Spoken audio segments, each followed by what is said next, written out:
Bonjour à tous, bienvenue dans cet épisode 31 du Power Show. Comme vous pouvez voir, on est dans un nouveau setup, tout nouveau, qui vient d'être installé. Vas-y, ouvre ta canette.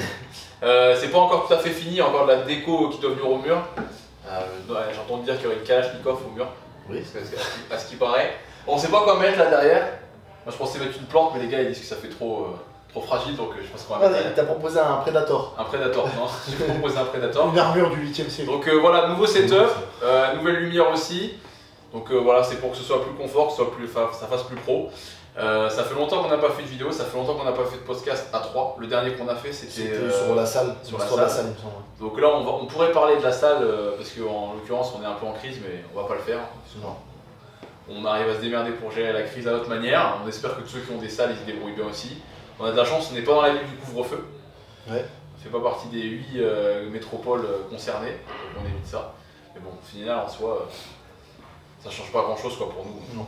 Donc, à part à partir de maintenant, parce qu'il y a un communiqué du ministère des Sports là, qui a dit qu'on allait pouvoir, peut-être pouvoir réouvrir, c'est pas très clair. Sauf les villes où il y a un couvre-feu.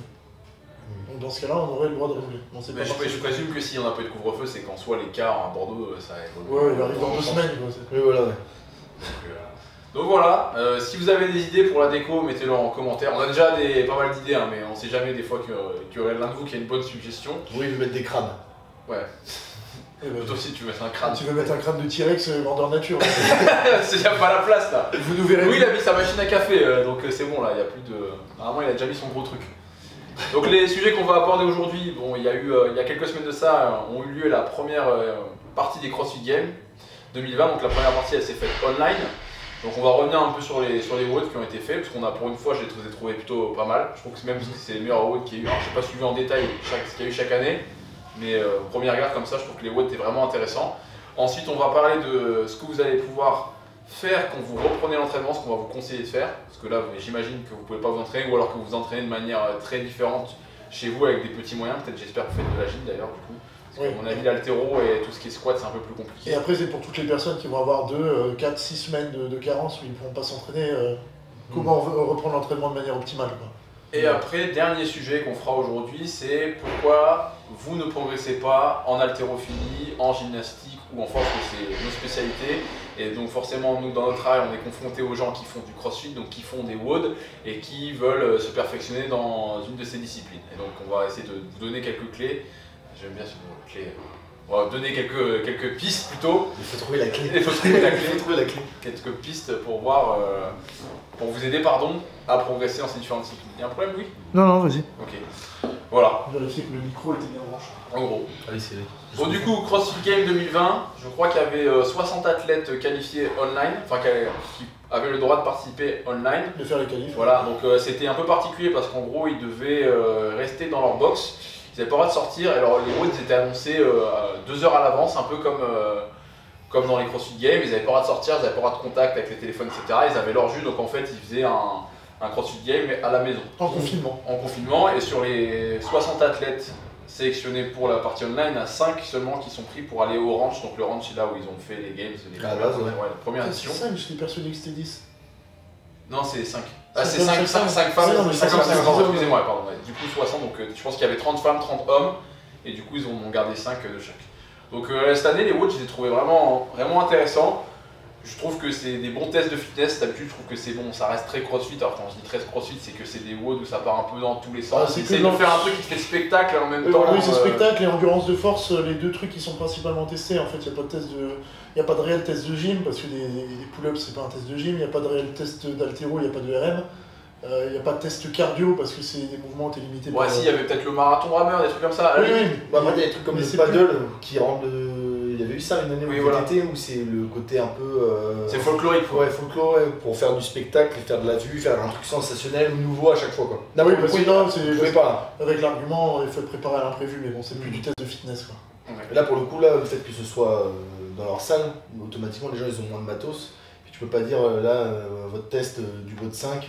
Bah ça va ressembler aux Open du coup, qui sont sur le même principe ou dans les Open c'est des WOD que tu es censé pouvoir faire dans ta box.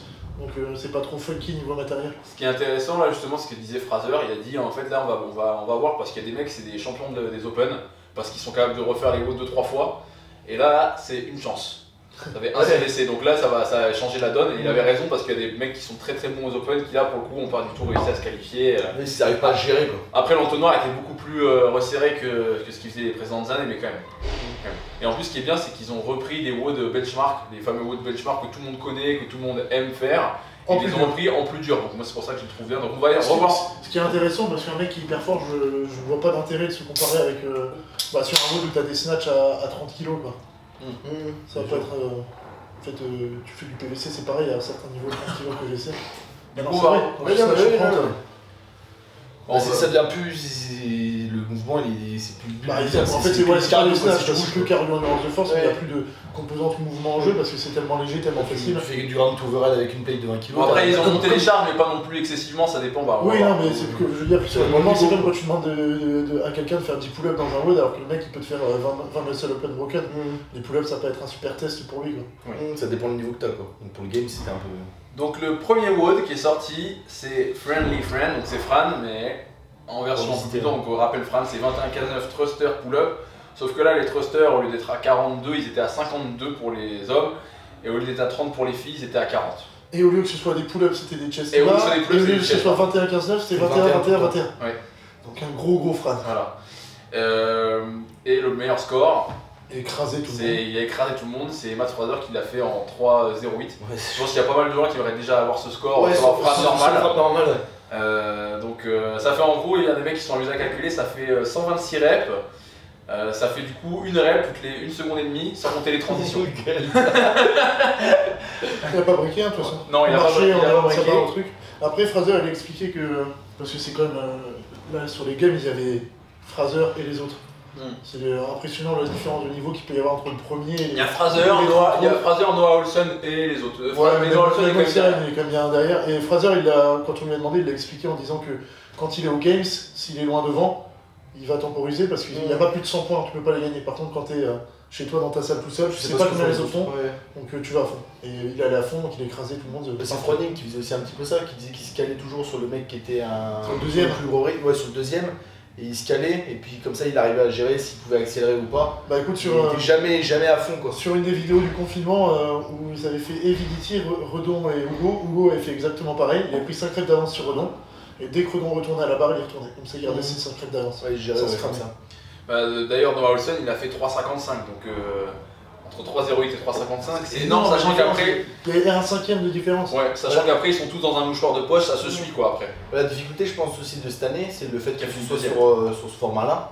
C'est que, comme dit Louis, tu sais pas du tout ce que font les autres. Donc en fait, chaque mode, tu vas pour te buter quoi. Donc même en termes de gestion d'efforts pour récupérer, pour tenir, c'est pas du tout la même gestion.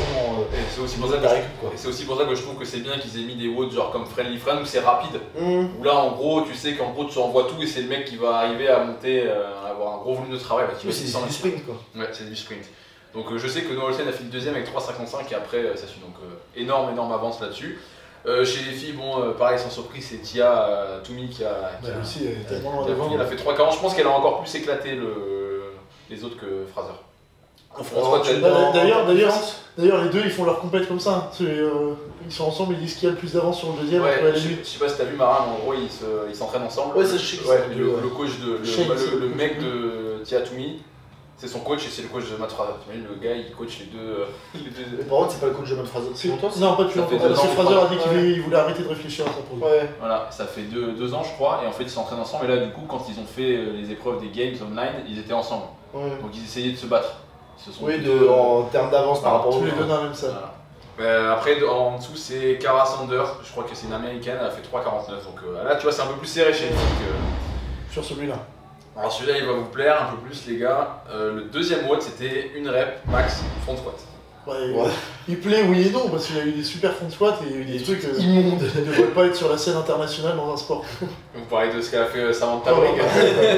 Pas que, t'as des mecs, t'as Fraser qui a fait un beau front squat, t'as le mec qui a gagné qui a fait un front squat monstrueux, je crois, de 22. De 22, ouais, Griffin Roel il a fait 2,22. C'est un ricain, je crois. Il est surtout bon, c'est norvégien, non Je sais plus. Non, j'ai vérifié, il est ricain, j'ai vérifié. J'avais un doute. Un monstre qui était vraiment loin devant, pareil sur cette épreuve. Après, les mecs ils sont forts, enfin pas monstrueux, on peut pas les comparer à des haltéros, mais ils sont forts. Par contre, t'en as quelques-uns, en fait, le mouvement est tellement dégradé que tu te dis putain. Mais est-ce que vous êtes d'accord pour dire sur tout ce qui est max, haltérophilie, etc., le gap entre les crossfitters et les athlètes qui font ce sport de manière spécialisée, il est moins gros que le gap qu'il y a entre un athlète qui fait des sports d'endurance et un crossfitter ou un gymnaste et un crossfitter. Tu veux dire qu'il y a plus de différence entre par exemple un front squat d'haltérophilie et un front squat de crossfitter? Non, justement, il y en a moins. Ah, il y en a moins. Les crossfitters sont meilleurs en haltéro par rapport aux haltéros qu'en gym par rapport aux gymnastes. C'est ça la question, c'est parce que je voulais savoir. Mais par contre, moi je trouve en termes de barre, si tu prends vraiment, si on enlève l'haltérophilie, si tu parles vraiment que de mouvements de force, en gardant des mouvements de renfort comme le front squat, je trouve qu'il y a quand même une grosse différence. Oui, parce que tu regardes, il fait quoi? Il fait 5ème avec 190? 192, il a fait. Ouais, même c'est énorme. Quand tu fais les crossfit, ils ont fait les, comment ça s'appelle à une époque, le crossfit total. Ouais. Tu regardes les squats qu'ils ont fait, t'as pas de. Je veux dire, il y en a, c'est propre, mais je veux dire, par rapport à. Oui, ça squat moins que plein de filles qui font le même poids en haltéro. Oui, voilà. Parce que dans l'haltérophilie, toi tu dois bien savoir, mais t'as quand même certaines meufs qui font des 180, 190, voire même plus quoi. En front squat? Non, mais en back squat. Oui, en front squat, oui. Non, mais en back squat aussi, à pied, en du coup, en back squat aussi. Ouais, voilà. Mais je veux dire, elles sont pas très lourdes. Après, hormonalement, je sais pas si c'est des meufs, mais. Exemple, Kostova, la série qui faisait 200 en front squat à 58 de poids. J'ai l'impression qu'en crossfit, c'est un peu le standard pour te dire que tu es au haut niveau, un peu pour te savoir où tu te places, c'est 200 en back squat. Quand tu as 200, on peut dire que tu fais entre guillemets partir du haut niveau en crossfit. Alors, ça, si on peut faire une parenthèse là-dessus, parce que nous, on l'a un peu aussi avec notre taf, je pense que 200 kg en back squat, que ce soit dans les sports de force ou dans les sports type haltéro aussi, c'est une barre, c'est presque une barre normale. Moi je me rappelle quand je faisais de la force, et Louis il en a fait aussi un petit peu, quand tu regardais aux championnats régionaux, etc., les KT de moins de 83 kg, la barre des 200 kg, tu l'avais au bout d'un an et demi, c'est pas des barres exceptionnelles. Alors que quand tu es dans le monde du crossfit, quand il y a quelqu'un qui fait 200 kg, t'as l'impression que c'est le mec qui a marché sur le top du crossfit français, Willy Georges, il avait fait quoi? Il a dû faire 2,20 au crossfit total, et après t'as les mecs qui sont dans le top niveau en France, t'as Antoine Tamy qui a 195, Alex Pinsol qui a 200. C'est vrai que c'est pas des barres qui sont monstrueux, ils sont bien plus forts. Après ça doit être compliqué aussi. C'est pas leur spé quoi. C'est pas leur spé, et puis en plus ça doit être compliqué de toujours jouer, tu sais, avec l'endurance de force et la force de max quoi. Mais je comprends ce que les marins, je pense qu'ils sont meilleurs sur les mouvements d'haltéro que sur le squat. Je pense que le squat, ensuite, il a un énorme retard par rapport au reste. Ok. Mais surtout que les. Et pour toi, c'est dû à quoi? C'est la méthodo? Ouais, méthodo ou alors c'est la typologie? Je pense que c'est la méthodo et c'est aussi. Le volume d'entraînement, c'est aussi psychologique. Comment on appelle cet effet? C'est quand le premier mec a fait le mile en moins de 4 minutes, par exemple, après. C'est pareil en crossfit, ils se font une montagne du squat à 200 kg alors que ça devrait pas. Et à partir du moment où il y a plein de mecs qui vont faire 200 et que le nouveau truc à taper ce sera 2,25. Et 200, il y a beaucoup plus de monde qui vont le taper, il faut pas s'en faire une montagne. Moi je pense que l'autre souci qu'il y a à ce niveau-là, c'est que les sports de force, c'est qui peut le plus, peut le moins aussi. Donc quand tu veux faire des max, faut pas trop aller chercher en termes de volume. Et que dans le crossfit, en fait, il y a quasiment pas un road où il n'y a pas de flexion de jambe quoi. Oui. Les mecs qui se tapent des air squats tout le temps, des épaulés, etc. Attends, tu regardes, c'est un max en squat, est-ce que tu vas faire? Oui, je pense que là, si tu comptes le nombre de flexions de jambes qu'il fait par semaine, c'est hallucinant. Bah oui. Moi là par exemple, j'essaie de faire des max en ce moment. T'as coupé tous les roads avec les jambes? Non, je fais aucun road, je fais plus de road du tout. Je fais juste un peu de muscu et puis du squat lourd quoi, c'est tout. Mais dans le crossfit, je pense que ton volume total de flexion en tout, avec ton échauffement et tout, si ça dépasse les 100 par semaine, c'est énorme. Je pense même que t'es largement. Ouais, je pense que t'es entre 75 et 50 peut-être en tout. Petite parenthèse, vous avez parlé du crossfit total, ils ont annoncé ce matin ou hier que l'un des WOD qu'il y aura pour la partie physique des games, la deuxième partie, il y aura le crossfit total à nous. Ah yes, c'est bien ça. Ouais, trop stylé. C'est sympa. Pour moi, c'est presque un. Les gens vont pas être d'accord, je pense, mais pour moi, il devrait y avoir des épreuves récurrentes. Tu sais, il devrait y avoir une partie qui est un peu surprise, des WOD nouveaux, et il devrait y avoir toujours, on va le voir dans les WOD. Ceux qui vont pas être d'accord, c'est ceux qui sont pas bons sur le Il devrait y avoir pour moi un crossfit total, il devrait y avoir une épreuve pure gym et une épreuve pure cardio, et c'est tout le temps la même. Pure par discipline. Voilà, et après, t'as les WOD, parce qu'en gros, c'est ça les games de cette année online, c'est que t'as les friendly fran, etc. qu'on va voir. Et tu as des épreuves spé dans une seule discipline. Et ça, je trouve c'est mieux. Comme le handstand, etc. Donc, front squat, ou alors chez les filles, Tia, elle a fait une belle. Je sais que c'est pas impressionnant pour le niveau haltéro, mais quand même, moi, ça m'impressionne. Elle a fait 141 squat au front squat. Tiens. C'est quand même. Franchement, c'est super. Non, mais le 2,20 est aussi costaud en front squat. Hein. Ouais. Moi, en haltéro, t'as des mecs. Moi, je trouve que le 2,20 est plus impressionnant que le 140. Ah, les deux sont. Les deux, moi, ça m'a impressionné. Bah moi je connais des filles. J'ai squatté 140 cette semaine, c'est pour ça que ça m'a impressionné. Le truc, j'ai fait waouh. Parce que moi je connais des filles qui sont plus proches de 140 et qui sont pas du tout dans le haut niveau haltéro ou crossfit. Alors que taper plus de 2 20 en front, faut quand même forcer dessus quoi. Ouais. Bah il faudrait chercher, mais je pense pas que tu puisses trouver un mec de moins de 90 plombs en France qui fait 2 20 en front. Non. Et ça c'est pas un front squat les gars. Pour avec les safety bars, tu sais pas dans l'autre sens, mais t'as une barre en strongman qu'ils utilisent, c'est un petit peu comme ça. Alors du coup, troisième mode, c'était Diane. Putain, l'accent. Je me suis entraîné là. Daniel. Ah, j'ai remarqué. Daniel. Du coup, alors ils ont changé. Normalement, c'est 21-15-9. Deadlift, keeping HSPU, sauf que là, ils ont fait 3 tours, 15 et 15. Les deadlifts, au lieu d'être à 100 pour les hommes, ils sont à 142. Ils sont pour les femmes. Et pour les femmes, ils sont à 92. Je trouve qu'il y a une grosse différence de charge entre les hommes et les femmes. Pour le coup, je trouve que c'est un peu, tu vois. Et 15 déficits strict HSPU. Ça, c'est pas mal. Ça, c'est pas mal. Donc, moi, j'ai trouvé bien celui-là. Donc, je trouve que les deadlifts sont pas assez lourds pour les meufs. Genre, Tia Clartoumi, elle l'a mangé celui-là, pareil. Parce que je pense que moi, j'aurais plus vu, je sais pas, un 100 pour les meufs ou un 105. Tu vois, j'aurais vu un petit peu plus lourd. Bah, dès qu'une nana est un peu forte, c'est une barre qui va être. Qui va se gérer quand même assez facilement. Nous, sur certains WOD, ça arrive d'avoir des barres assez lourdes pour les filles. Ici, il n'y a pas de fille qui a un niveau du tout monstrueux. Mais il y a des filles qui sont pas mal de Califar, elle a pas de tu lui mets son client en deadlift sur un 21-15.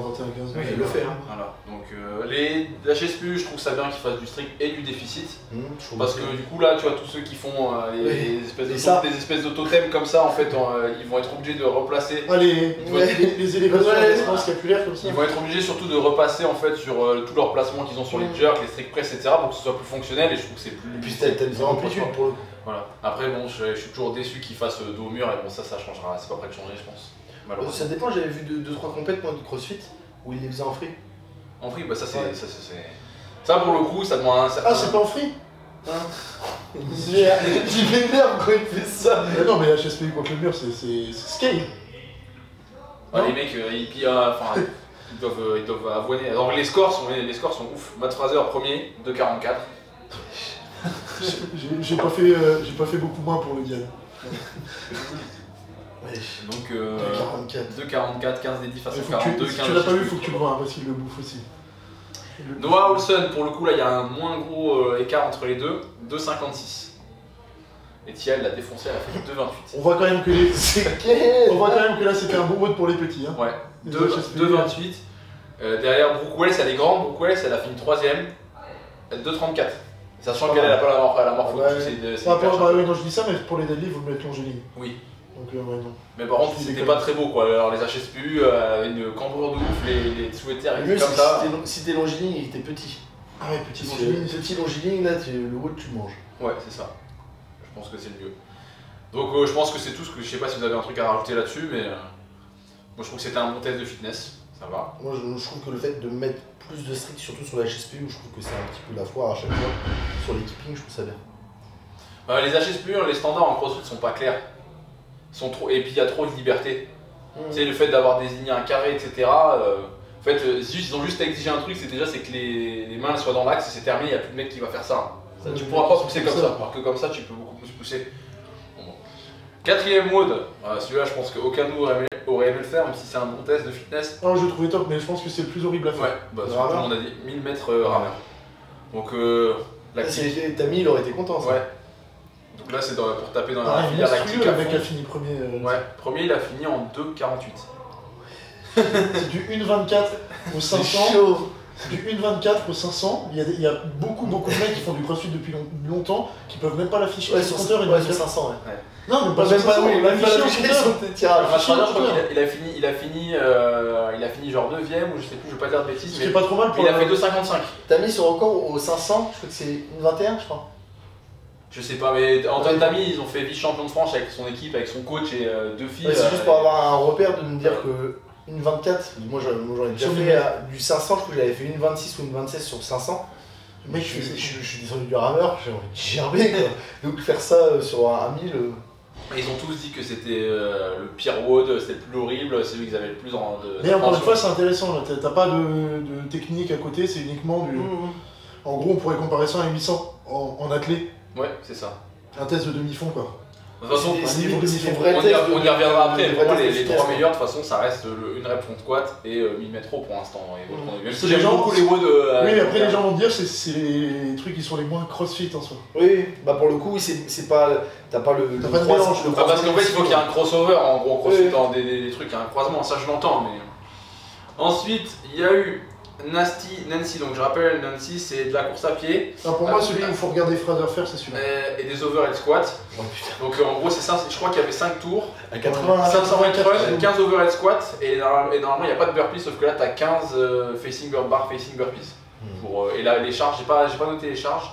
Mais je crois que la barre 84 pour les mecs. Ça va me permettre de faire un rappel pour tous les crossfitters qui veulent progresser en haltéro. Faut que vous soyez bon en overhead squat. Si vous êtes nul en overhead squat, vous serez nul en snatch. Donc, ouais. Lui, il m'a montré Fraser.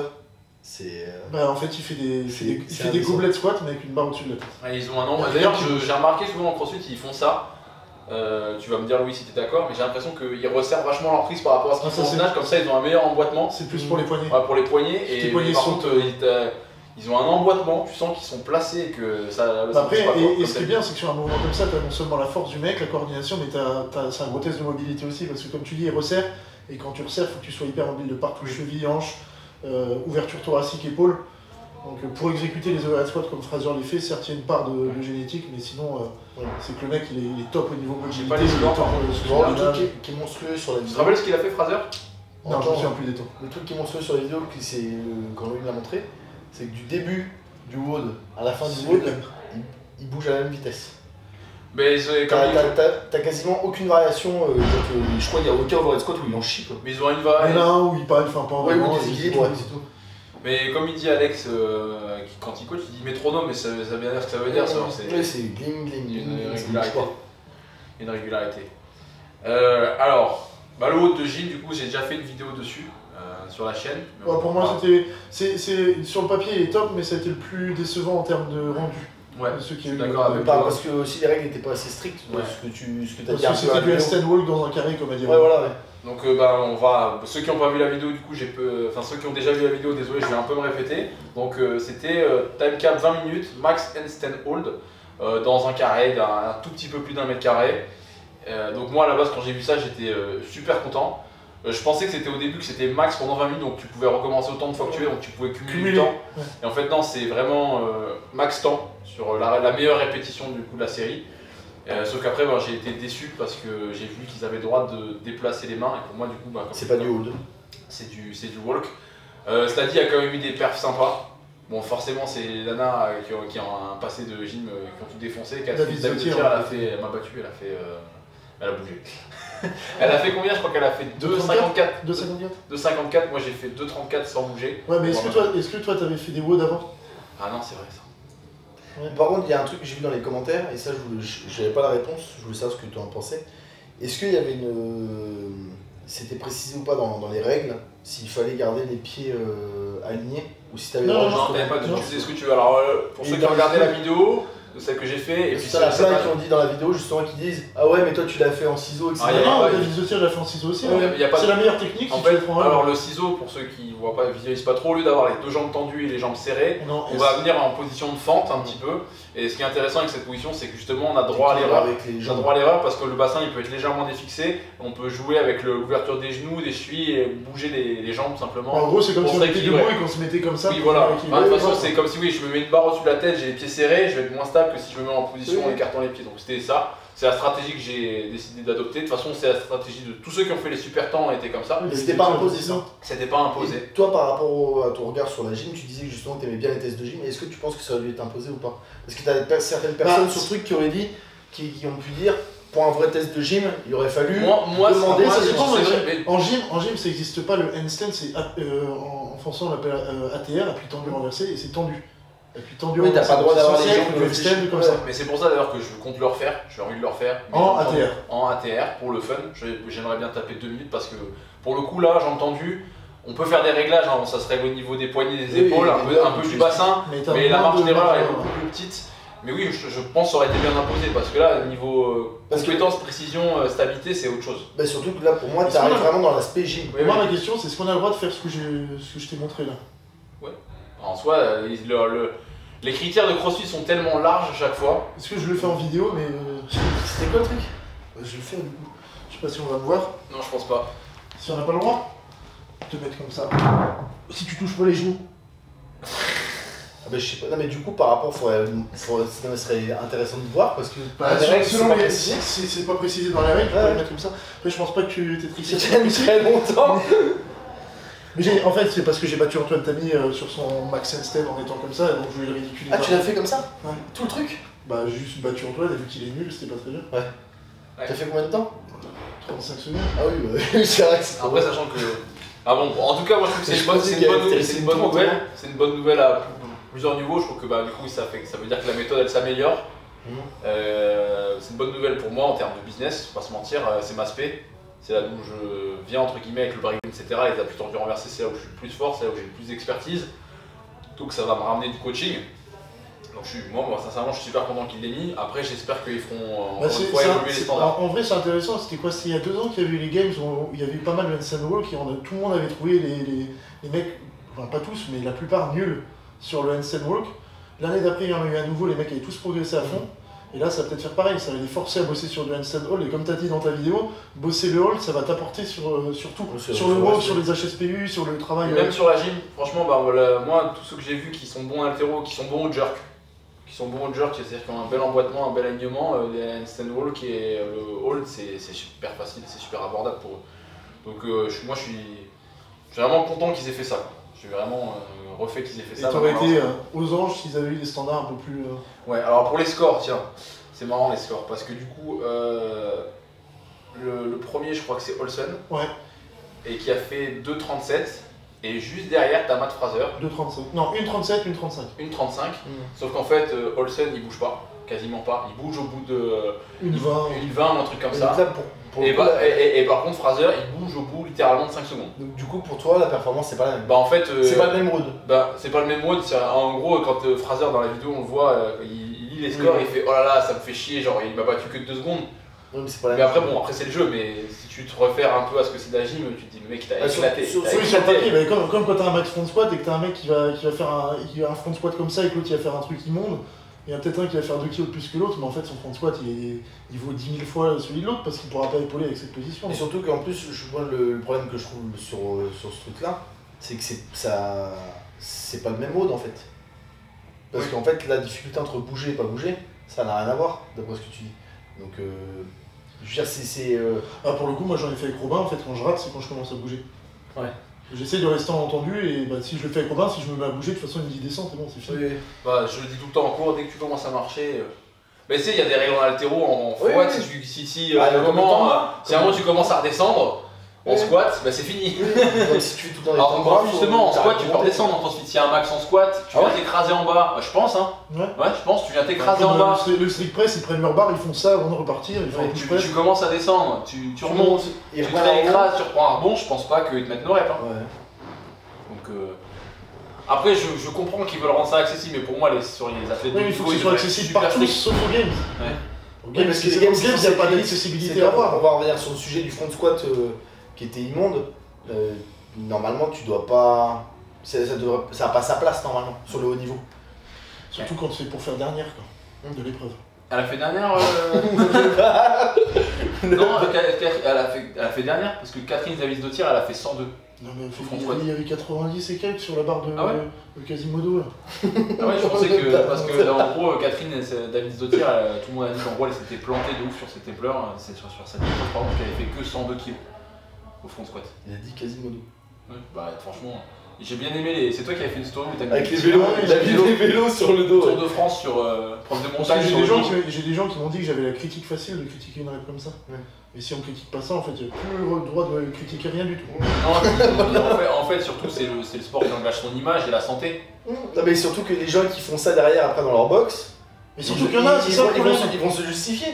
Tu leur dis arrête de faire ça, c'est dégueulaise. Ils disent ah oui, mais machin au game, s'il y a ça. Ouais, bah ça, c'est comme en force athlétique où t'as upper back à l'américaine. Technique de rond. Technique de rond. Pas de technique.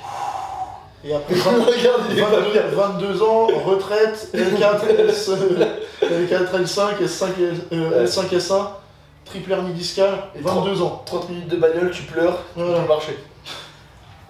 Dernier WOD du coup, terminé, Powerful Annie, 50, 40, 30, 20, 10, donc c'est double under, GHD sit-up, et après t'avais 5, 4, 3, 2, 1, je pense que c'était entrecoupé avec les 50, 40, clean. Alors les clean pour les hommes ils étaient, laissez-moi faire le petit calcul, tu vas me faire de tête toi. Moi 2,75 c'était. 125 kg. 124 ouais c'est ça, et pour les femmes c'était 185. 85 kg. 85 kg. Encore une fois, je trouve qu'il y a un gros. Non, quoique, non, là pour le coup, ça va. Je trouve que c'est moins gros que sur le Bon, début. l'écart, normalement, il faut qu'ils soient un peu moins d'un tiers du poids total. Ouais, donc là, ça, non, là pour le coup, c'est plutôt. Je vais pas parler de ce WOD parce que je déteste les J'allais dire la même chose. Justement, moi je trouve que de tous les events, c'est le moins bien sûr. Ouais, moi, je comprends pas ce mouvement. Je trouve que c'est un super mouvement pour pouvoir sneaker. Bah, faut y être préparé, quoi, mais. Ouais, parce qu'en plus, selon ta morpho, etc., en plus, selon les WOD que tu as fait avant, je trouve que c'est hyper traumatisant pour les psoas, etc., pour les hanches. Moi, à chaque fois que j'en ai eu et que j'ai osé en faire une ou deux fois, j'étais chez moi. Après, il y en a qui vont dire que c'est parce que t'es pas prêt à en faire. C'est sûr que tu vas pas faire ce WOD là si t'as pas l'habitude de On faire va pas se mentir, le GHD sit-up, c'est pour vendre des GHD. Bah, non, mais tu vois, c'est un mouvement qui existe en prépa physique, mais on va pas en relâchement complet. Pas fait tu restes sur les abdos. Oui. En fait, tu viens, tu t'arrêtes à la parallèle, tu repars, et t'as surtout pas de relâchement en bas, tu vas pas prendre un rebond sur les fléchisseurs de hanches. Le truc que j'avais pas besoin, c'était avec des grosses cordes par contre. Le truc que j'avais D'ailleurs, pas, c'est hyper impressionnant, pareil, les mecs avec la double corde. Avec les heavy rope là. Ouais. Je crois qu'il a raté une rep, Fraser, et il y a les mecs qui ont dit putain, il est humain. Il a raté un double under. Ouais. Mais ils ont envoyé les mecs. Bah, moi en fait, GHD sit-up, c'est comme. Comment ça s'appelle le tirage là. Comment ça s'appelle Le sumo deadlift type pull. Sumo deadlift type pull, ça fait partie des mouvements. Genre, vous voulez pas mettre des diffs dans le crossfit, plus de diffs, ou je sais pas, ou du LC, ou du LCO plutôt que de mettre des merdes comme ça. C'est dommage, hein. Au level 1, il le justifie comment, le sumo deadlift type pull? Parce que, alors je me rappelle plus bien, je vais pas dire de conneries, mais de ce que je me souviens, je pense que c'est un tirage plus abordable. C'est pour, tu sais, avoir le passage du sol jusqu'à la poitrine en gros. Mais c'est un tirage menton avec. Enfin bref. Mais de toute façon, déjà, j'ai remarqué par contre, c'est un mouvement qui est pas beaucoup fait dans les salles. On le voit plus. Les gens l'ont éliminé d'eux-mêmes. Je comprends pas, ça n'existe pas le tirage haut d'épaulé de toute façon. Les GHD sit-up, tu regardes ici, il y a quasiment personne qui en fait. Oui, non, dans les crossfitters qui font de l'open, il y a quasiment personne qui en fait. Oh bah je sais qu'Antoine il râle quand il en a, il est pas mauvais dessus, mais en étant kiné, il dit à chaque fois c'est de la. D'ailleurs, un autre mouvement qu'il faudra enlever, franchement, c'est les pistol squat. Moi c'est un super mouvement, hein, mais pour moi ça n'a rien à faire dans un non, mais surtout que moi je trouve que c'est un bon mouvement, mais la majorité des gens le font pas forcément bien, parce que la majorité des gens, ils ont le bassin qui se désengage quand ils le font. Et donc pour moi en fait c'est le meilleur moyen de sneaker en fait. Ça dépend de la morpho. Ouais, c'est des mecs qui vont être hyper adaptés pour les faire. Si t'es hyper longiligne et que t'as un tout petit peu raide des chevilles, les mecs ils les font en plus avec, tu sais, souvent il y en a avec le genou qui rentre, tu sais, ils mettent leurs jambes sur le côté. T'as le droit d'être en point de pied, c'est que t'as le droit d'être. Est-ce que ça c'est la faute du mouvement ou la faute des personnes? Mais en fait, pour moi, c'est un mouvement qui est trop réducteur en termes. Je veux dire, qui n'est pas assez accessible au niveau des différentes morphologies. Il y a trop de contraintes. Ouais, mais en soi, regarde, si par exemple tu as des clean grip overhead squat, c'est un mouvement qui n'est pas accessible aussi, c'est pas pour ça que tu vas le bannir. Ouais, mais c'est pas dans des WOD. Bah, tu pourrais l'avoir. Même un overhead squat, tu vois. Il y a plein de gens qui vont faire des overhead squats qui sont en position horrible, ils sneakent les épaules. Moi, le problème, ce qui me pose le problème, c'est le côté unilatéral. Sur une jambe comme ça, t'as trop de risques qu'il y ait des mauvais maintiens, etc. Tous les mouvements en unilatéral, je trouve que ça doit être. Il faut être bon en unilatéral. Oui, il faut être bon. J'aime pas spécialement les pistoles, j'essaie juste de me faire un peu.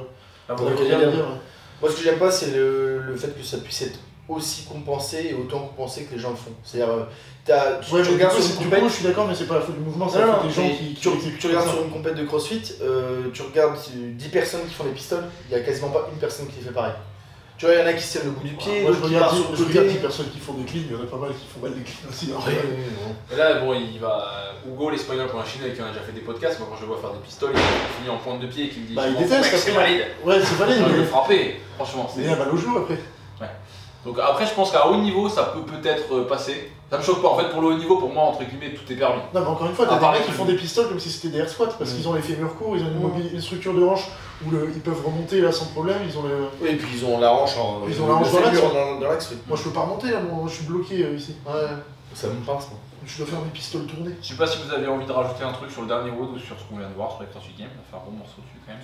Non, moi ça me va, mais encore une fois, pour récapituler, c'est top qu'il y ait eu des standards, des WOD standards, benchmark pardon, plus lourds, c'est une super idée, revisiter. Comme ça c'est vraiment CrossFit pur, personne ne peut dire. Et en plus des tests spécifiques aux différentes disciplines, avec le rameur, la gym. Bon, en gros, tu as eu 4 benchmarks revisités et 3 tests dans une discipline. Le seul truc, c'est qu'il n'y a aucun vote sur l'endurance pure. Oui, il y avait pas mais je pense que c'était compliqué de faire un peu petit. Pour le juge, etc. Ils auraient pu mettre un 5 bandes rameur au lieu du kilomètre. C'est vrai. Mais c'est le seul truc. Après, il y a eu un marathon rameur il n'y a pas longtemps, je pense que ça, tout le monde aurait râlé s'il y avait encore eu un. Je pense que même au niveau du format, c'était plus simple. Ils ont fait des WOD relativement courts quand même. Tous les. Moi je trouve que c'est au niveau des tests de fitness, c'est un des mieux. Ah oui. Et en plus, on va se retrouver avec le CrossFit Total. À voir s'ils sont forts en street press. Louis, il est content juste pour le street press. Bah non, s'il y en a un qui me bat, je devrais. Par contre, on va faire CrossFit Total, on rappelle squat, street press, deadlift. Et deadlift. Ouais. Deadlift, on va avoir des trucs, mon pote, ça va être. Bah c'est toujours la canne à pêche et l'arc en fait. L'arc, presse dans le CrossFit à refaire. Ça aussi avec la barre. La cuisse. Ouais, la cuisse. Ils le font moins quand même. Tu vois, oui, mais en fait, vu qu'ils font leur deadlift dans les WOD, mais s'ils bossent intelligemment, ils bossent plus le deadlift en soi, ils bossent plus du clean pull. Et le clean pull, t'es tellement mieux placé que sur un deadlift que normalement ça te permet d'avoir des meilleurs automatismes pour le tirage et faire des trucs moins dégueulasses. De toute façon, moi maintenant quand je regarde les CrossFit Games, t'en as toujours un ou deux là. Au dernier CrossFit Games, il y a la meuf qui faisait des cleans comme ça. Oui. C'est la jeune, d'ailleurs, elle a tout défoncé elle, cette année encore. Ouais. Elle est qualifiée. Elle a été team l'année dernière. Enfin, elle était team il y a 2 ans et là elle est qualifiée dans les 5. C'est la petite de chez Froning, elle a 19 ans et elle a, pour le coup, on va pas présumer de rien, mais je pense qu'elle n'est pas dopée, tu vois, c'est une jeune quoi, elle est toute maigre et tout, mais elle envoie du steak quoi. Elle envoie du steak de ouf. Donc moi c'est bon pour les CrossFit Games. Alors le prochain sujet c'est qu'est-ce que les gens peuvent faire. T'as pas besoin pour la cam? Non, c'est bon. Qu'est-ce que les gens peuvent faire? Alors retour à la salle de déconfinement, de cas de fermeture administrative de salle. Qu'est-ce que vous proposez? Qu'est-ce que vous feriez vous si voilà, pendant un mois vous n'aviez pas pu vous entraîner? Ou alors vous avez pu vous entraîner mais vraiment vous avez bricolé?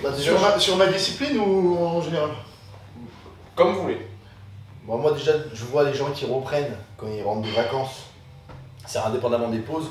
T'as plein de gens qui pour se rassurer, quand ils reprennent l'activité physique, ils aiment bien faire des max.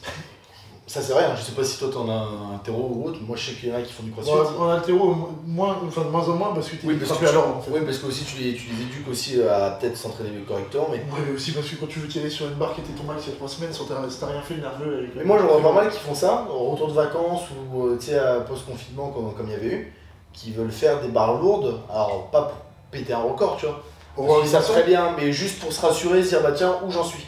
Et en fait, moi je trouve que cette approche-là, c'est le meilleur moyen en fait de se niquer d'entrée de jeu en fait quand tu reprends. Bah t'as des tables de correspondance, il vaut mieux faire un 10 RM plus léger à la limite et te dire bon bah j'ai fait 10 reps à ça, donc c'est à peu près 80% du max que j'ai actuellement. Et repartir sur un cycle. J'ai remarqué un truc avec tout ce qui est les PR et les performances des gens en général. C'est que les gens justement ne voient pas ça comme une performance qui est faite un jour donné avec certaines semaines derrière. Tu sais, c'est le reflet d'un moment, d'un état physique. Toi, quand t'as fait 250 au squat, le lendemain tu l'as pas. 3 semaines après, tu l'as pas. Même une heure après, je l'ai pas. C'est une performance que t'as fait là. Et le problème, je pense, les gens, quand ils font des max, par exemple, un mec qui va faire 80 snatch, pour lui, le 80 snatch, c'est comme si c'était un acquis, c'était un asset qui est dans sa poche. Et à chaque fois qu'il fait du snatch, il doit faire 80, alors qu'en fait, c'est pas du tout. Et ça t'as raison de le dire, parce que c'est vrai que sur certains WOD, t'as des gens qui te disent je comprends pas. La semaine dernière, j'ai réussi à faire ça, ou j'ai réussi à faire ça au terre il y a 15 jours. Je comprends pas, j'y arrive plus. Et bah ouais, justement, c'est parce que c'était il y a 15 jours. Voilà. Et donc je résumerai un peu. Et c'est pas une régression en fait, si t'arrives à faire quelque chose. Donc je résumerai un peu ton conseil. Quand vous reprenez, ne vous attendez pas à revenir sur des perfs que vous avez fait à un moment quand vous entraîniez beaucoup. Accepter le fait déjà d'être à un niveau inférieur. Et en plus, ça ne veut pas forcément dire vraiment inférieur, c'est que juste que nerveusement, vous n'êtes pas en même état physiologique que. Mais par contre, pour revenir sur le truc que tu as dit avec ceux qui comprennent pas parce qu'ils pensent que tu vois, quand ils font 80 à l'arraché, ils doivent tout le temps l'avoir, c'est que c'est un truc acquis. Je trouve que ça c'est propre au crossfit parce que le crossfit, tu as pas mal de personnes qui vont faire de temps en temps des max qui sont pas forcément prévus. Donc ils sont pas des max réels. Ils sont pas des max réels, mais tu vois, genre ils ont un WOD, là ils font un max et du coup c'est leur max réel à eux dans leur tête, ils ont jamais fait plus. Mais un haltérophile ou par exemple quelqu'un qui fait de la force, si tu as une prépa pour avoir un max, il y a une prépa et je dirais, la personne elle est éduquée dans le sens où elle sait que pour pouvoir faire cette barre là, il y a 2 mois, ou 1 mois et demi ou 3 mois avant de prépa. Donc lui dans sa tête c'est très bien que pour pouvoir faire pareil ou faire mieux, il y a tout un process avant. Alors que le crossfitter, comme c'est un peu plus, on va dire, aléatoire, et ben en fait, lui, de manière aléatoire, il se dit qu'il est capable de le faire en permanence. Oui. Et justement, je pense que c'est là où il se trompe. Moi, c'est un truc que je mets en place en haltéro depuis un moment, parce que j'en ai discuté avec mon coach, Evan, et sur une période de reprise, parce que tu as plein de prog où tu as des pourcentages. Par contre, les pourcentages, ils sont pas forcément d'actualité. Moi, par exemple, l'année dernière, je m'étais niqué le poignet et le dos. Quand j'étais revenu, je valais pas du tout le 210 au squat que j'avais pu faire 6 mois avant. Et du coup, on avait bossé sur ma planif, et ce que j'avais fait, c'est que j'avais eu une feuille avec des pourcentages, une prog classique, sauf que quand il y avait marqué 70% à faire, je calculais sur 70% de 90% de mon max. J'avais fait un cycle de 4 semaines en bossant là-dessus, en travaillant du coup sur 70% de 90% de mon max, qui doit faire à peu près 60%. Ensuite, j'avais fait un cycle de 4 semaines en bossant sur 70% de 96% de mon max.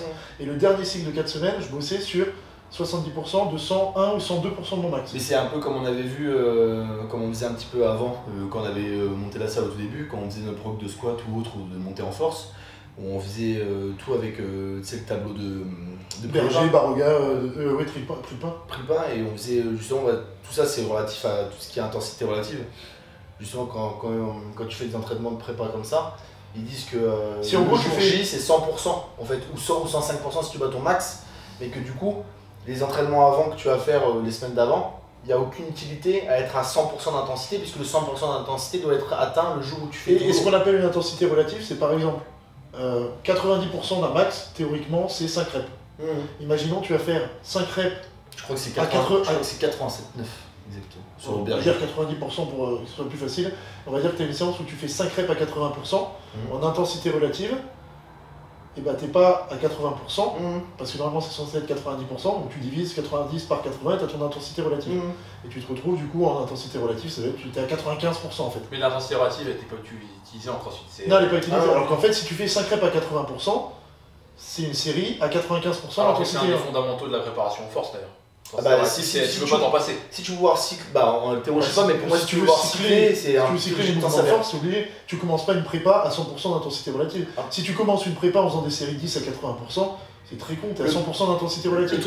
En gros, t'es censé être au top de ta forme. Le truc que tu peux pallier à ce niveau-là, moi le palier que j'essaye de mettre en place pour ça, parce que les gens justement, s'ils n'ont pas forcément les connaissances et les facilités pour utiliser cette méthode, c'est dans la programmation que tu donnes dès le début.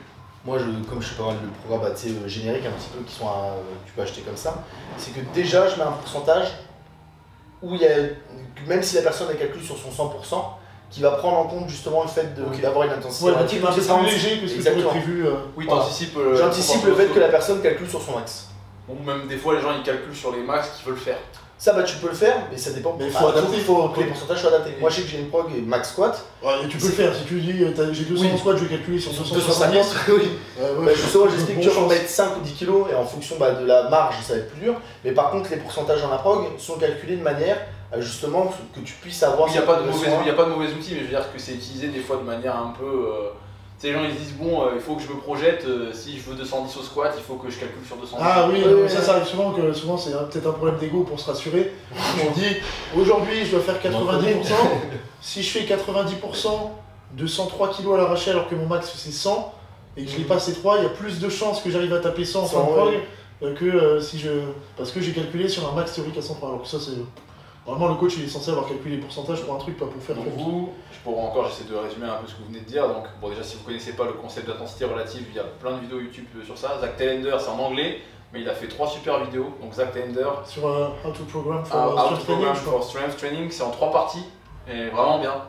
C'est assez pédagogue. Il explique justement comment l'intensité relative, mais je suis sûr qu'il y a d'autres. Ce qui est intéressant, surtout quand tu comprends comment ça marche, c'est que tu peux te construire toi-même.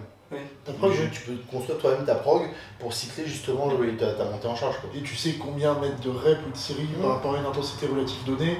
C'est un 4x6, c'est pas pareil qu'un 5x5 ou des trucs. Complètement, ouais. Donc, et puis du coup, ajuster les pourcentages, peut-être partir sur de l'intensité relative. Évaluer un peu.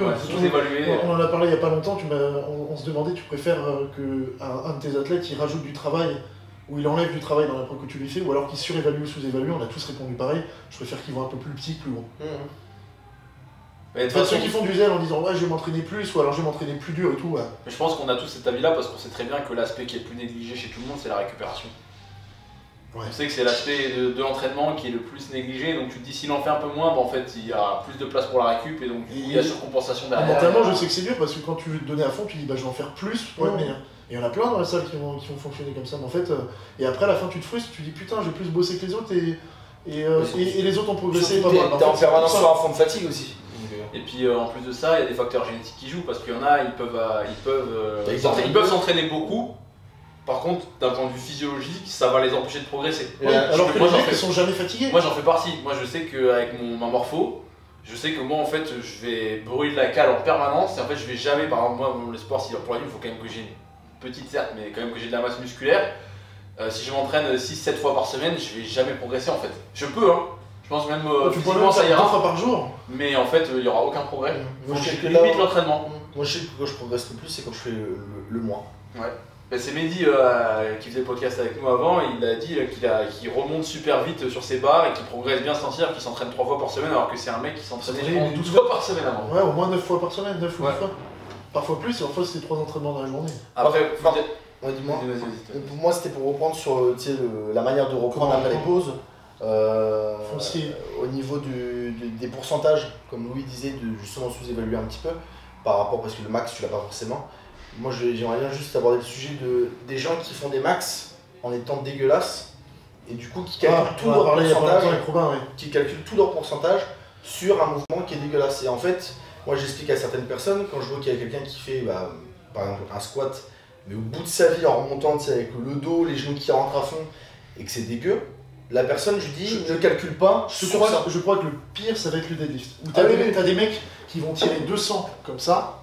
Ils vont mettre 2,50, ils vont tirer comme ça, et ils vont calculer tout leur max sur le 2,50 dégueulasse. Du coup, en fait, quand ils sont à 70%, ce sera déjà chum, et jamais la forme va progresser. Non, mais surtout, moi, ce que je trouve marrant, c'est qu'il y a des personnes, sur une rep, je dis pas que c'est bien, mais en fait, tu peux, entre guillemets, t'enculer techniquement. Tu vois ce que je veux dire? Sur un max? Sur un max, sur une rep, parce que la personne, elle va réussir à monter les genoux, tu compromets forcément un peu la forme. Oui, mais ce que je veux dire, c'est qu'il y a des personnes, sur une rep, c'est faisable de se déchirer, en fait, tu vois, techniquement, et de dire j'ai monté la barre. Par contre, le problème, c'est que si tous les pourcentages sont calculés sur cette barre-là, quand tu vas dire à la personne, là, tu dois faire 5 reps à 80% de ton maximum, bah la personne, elle va faire la première rep immonde, la deuxième immonde, et en fait là elle va se dire bah moi je peux pas tenir 5 reps dégueulasses parce qu'en fait mon corps il tient pas. Et en fait pour moi c'est ça le problème, c'est qu'il y a trop de gens qui calculent leur max sur des mouvements dégueulasses. Et donc du coup tu es obligé d'éduquer les gens en leur disant bah montre la vidéo de ton max, c'est ça. Tu fais bah ouais bah en fait ça c'est pas ton max. Ça c'est ton max pour pouvoir aller c'est 10% au moins. Bah, c'est ton max si t'as un flingue, on te met un flingue sur la tempe et oui, voilà, tu dis pas cette barre, tu vas classer. Non mais là c'est ce qu'on a dit juste avant, tu préfères que quelqu'un sous-évalue son max pour qu'il travaille au moins sur du propre. Et de toute façon, bon, pour la force c'est un peu différent, mais pour l'haltéro, le squat c'est un outil, on veut de la vitesse. Je ne comprends pas les mecs qui travaillent uniquement sur des squats lents. Ouais, ça ne sert à rien. Un squat lent, c'est à partir de. C'est une fois toutes les 3 semaines que tu fais un squat dans le dur, en haltéro. Si tu squats 2 fois par semaine au bout de ta vie, tu progresseras pas sur ton squat en haltéro. C'est comme la vitesse. C'est pareil, comme on en a parlé un petit peu là quand tu as fait tes questions-réponses sur Insta. Les gens qui se tapent des échecs en permanence en squat, donc c'est un mouvement pour le coup en plus, il n'y a pas une énorme dynamique, on va dire technique, tu vois ce que je veux dire, c'est que si tu rates un squat, c'est que tu n'as pas été futé. Voilà, et c'est que nerveusement, en plus t'as fait une rep que tu aurais dû le sentir que tu ne pouvais pas le faire. Et Marin, les gens ils se fument. Le dernier squat que tu as raté c'était il y a 1 an et demi, 250. Ouais, mais moi je sais que si je rate un squat, je suis dans les choux pendant longtemps. Oui mais t'as raté un squat parce que c'était une tentative de max que tu préparais depuis 3 mois. Et après moi j'ai raté 2,30 cette année, sinon ça faisait plus d'1 an que j'ai pas raté de squat. Redon, qui est fort en squat aussi, il rate pas de squat. Mais parce que les gens. Le seul squat qu'il a raté c'est pour la vidéo YouTube sur le big squat et ça commence à remonter. Mais les gens. Le seul squat qu'il a raté c'est pas. Sachant que c'est des conditions très particulières. Tu peux rater pour moi une barre, tu vois, à l'arracher et puis réessayer après, etc. Mais par contre, sur des mouvements vraiment dynamiques, de la force ou nerveux, ça te met une trop grosse cartouche. Et c'est vrai, comme dit Louis, nous on en voit en plus ici, t'as des gens, ils ratent souvent leur squat et ils disent ouais je comprends pas, je progresse pas, en plus je suis rincé tout le temps. J'ai de la chance d'avoir un gros vivier d'athlètes là, ceux qui progressent en squat c'est ceux qui ratent pas de squat. J'en ai un qui est là depuis 1 an, il est venu me voir il y a pas longtemps et m'a dit j'ai raté mon premier squat de ma vie. Ça fait 3 ans qu'il doit faire du squat. Et c'est la première fois de sa vie qu'il rate un squat. Et du coup, son squat il explose, il va faire 200 alors que c'est pas un mec qui est morpho pour faire 200 normalement. Après, on dit pas aux gens qu'il faut non plus rester toujours en zone de confort, mais un entre-deux, se challenger. Si vous ratez 2 squats par mois, c'est trop. Ouais, non, je suis complètement d'accord. Bah, c'est quoi la dernière fois que t'as raté un squat, Robin? Jamais. Je me rappelle pas. Ouais, je fais pas souvent du squat, là je fais. Ouais, mais regarde, tu fais pas souvent du squat et justement tu vaux 150 alors que t'en fais jamais. Et que t'as pas une morpho pour le squat. Et t'as plein de mecs en crossfit qui vont faire du squat 2 fois par semaine et 150 c'est le bout du monde. Après aussi, je trouve que rater un squat c'est aussi c'est un mouvement, c'est pas anodin, c'est quand même dangereux. Bah, mais c'est comme dit Louis, c'est que t'es pas futé. Si t'en rates un, dans un entraînement, si tu fais 160 et que t'es au bout de ta life et que tu mets 175. Enfin, moi je sais pas, vous c'est con.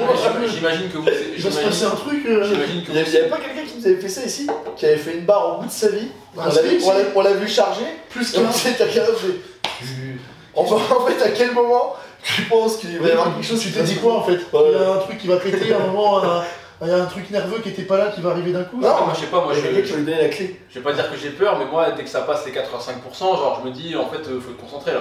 Faut être concentré et vraiment s'attarder sur les sensations que t'as. Si tu sens que ton dos il fait un petit coup sur le côté, ou que ton dos il rentre un peu et tout, genre tu mets. Enfin voilà, c'est ça, je fais attention en fait. Rodon il a déjà fait des squats. Où après les squats, il s'assoit et puis il y a le genou qui fait comme ça qui gonfle. Et franchement oui, mais bon, voilà. Moi, si je peux te dire un peu ce que je conseille aux gens de faire quand ils reprennent, sachant que je viens de la gym, donc ce sera un petit peu différent de vous. Bien sûr, il y a de l'intensité relative, donc si tu fais du renfort de gym, tu feras des séries plus courtes, mais surtout je pense que tu diras pareil pour l'haltéro, c'est revoir les mouvements mais sans contrainte, ou alors avec très peu. Et rebouger, et refaire comme si tu reprenais la technique en fait. On va apprendre à bouger. On dit toujours que, le corps il a une mémoire. Moi je trouve que les mouvements ça revient assez vite quand même. Oui, en termes de sensation. Ouais, je trouve que ça revient assez vite. Ça revient assez vite si tu les as bien travaillés, si c'est parce que là il y en a plein aussi. Alors ça c'est pareil. Je vous le dis, si vous avez commencé à choper un mouvement, vous vous êtes arrêté un mois, il y a des chances que quand vous reveniez, que ce soit comme au début ou pas. Parce que moi je trouve que là, alors c'est mon expérience perso. La gym, il y a un espèce de truc assez bizarre, enfin peut-être que c'est pareil pour l'haltéro, mais le système nerveux surcompense de manière assez bizarre. Il y a des gens, ils vont bosser un mouvement, et moi, ça m'arrive plein de fois de charbonner un mouvement pendant 2 mois, 2 mois et demi. J'ai l'impression de stagner dessus, je vais m'arrêter parce que j'ai envie de passer à autre chose. Je reviens 3 semaines dessus après, et là, le mouvement est super clean. Donc on passe pas tous les pailles de la même manière, mais en tout cas, voilà, revoir la technique. Une petite question par rapport à la gym, parce que moi, sur certains mots il y a des adhérents, c'est un peu leur cas quand ils reprennent.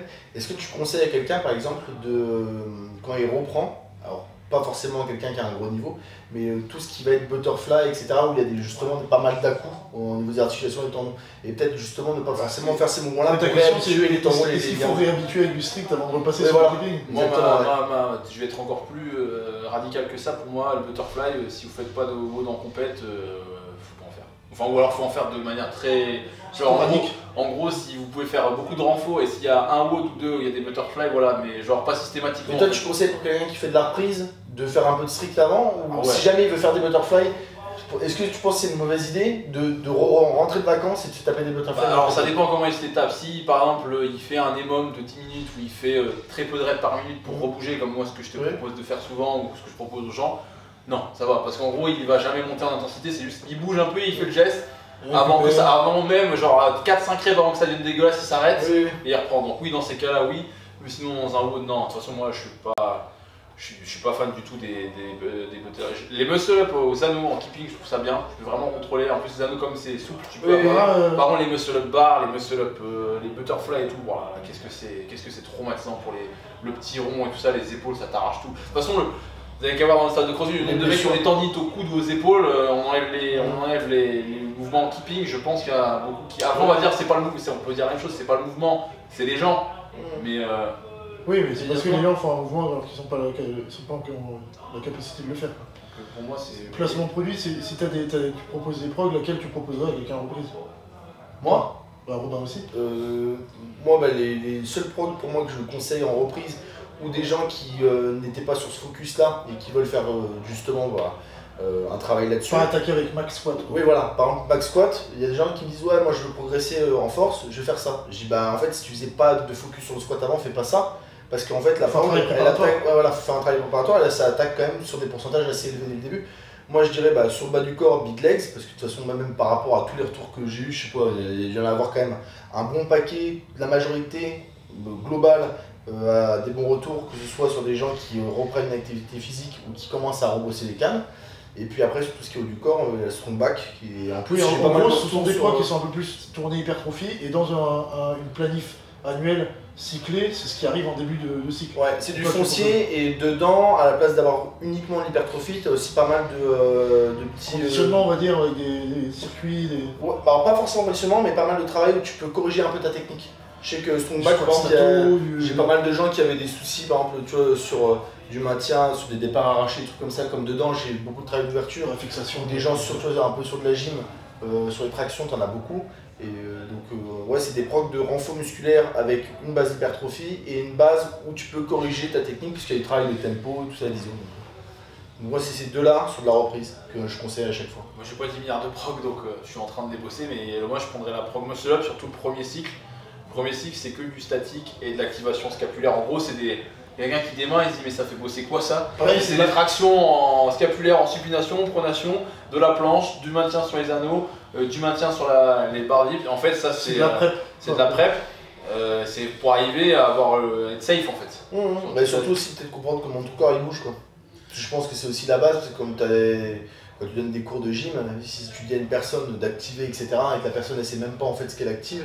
Et je sais pas si vous avez remarqué ça d'ailleurs quand vous coachez ce mouvement-là, tout ce qui est activation d'épaule, que ce soit en poussée ou en tirage, les gens ils font je sens rien et leur épaule elle fait ça. Ouais. Donc c'est pour montrer, enfin ça me montre à quel point il y a un manque de connectivité entre les deux et surtout je vois les gens au bout de 2 ans de crossfit qui sont capables de faire vraiment ça, on voit la différence et au début où il n'y a rien, pourtant je pense pas qu'il y ait, tu vois.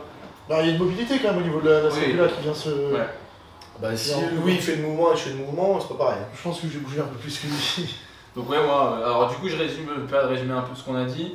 Donc revenir avec des attentes un peu moins dures envers vous, donc des attentes plus réalistes, pas forcément refaire les perfs que vous avez faites. Travailler à intensité relative, donc avec des pourcentages plus légers, ce que vous avez fait auparavant.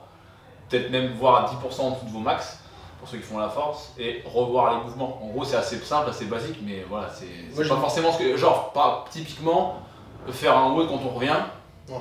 À pleine balle, intensité, non. Pour moi, vous pouvez faire un WOD où vous vous dites, bon bah là je mets le chrono pendant 15 minutes, je bouge. Tu peux faire un WOD pleine balle si tu comptes t'arrêter la semaine qui suit. Mais voilà. Ça dépend, si c'est des squats et des sit-ups. Oui, voilà. Moi j'ai une question pour Louis, pour la reprise, si t'as pas trop précisé ça. Est-ce que tu conseilles quelqu'un qui reprend de faire de... Juste au... Ouais, tu peux continuer la conversation. Quelqu'un qui reprend de faire de la semi-technique ou de refaire justement les mouvements complets.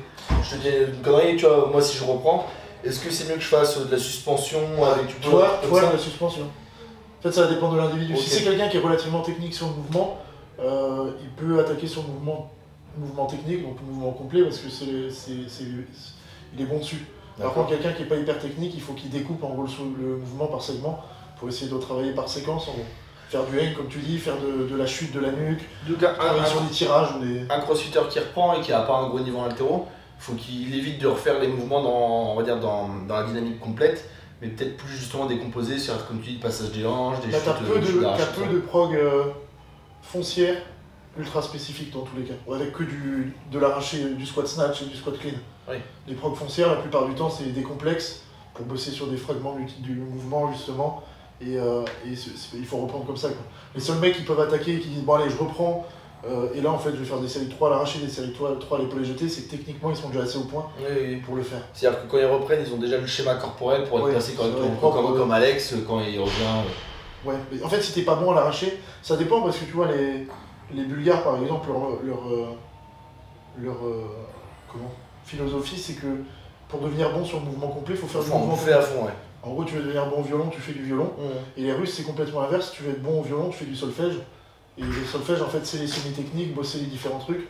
Et du coup, à la Russe, ça fonctionne mieux parce que les Bulgares, c'était implémenté sur des gens qui avaient déjà un très haut niveau. Ils récupéraient des mecs qui avaient un niveau mondial, voire olympique. Donc, ils pouvaient se permettre de bosser avec que du mouvement complet.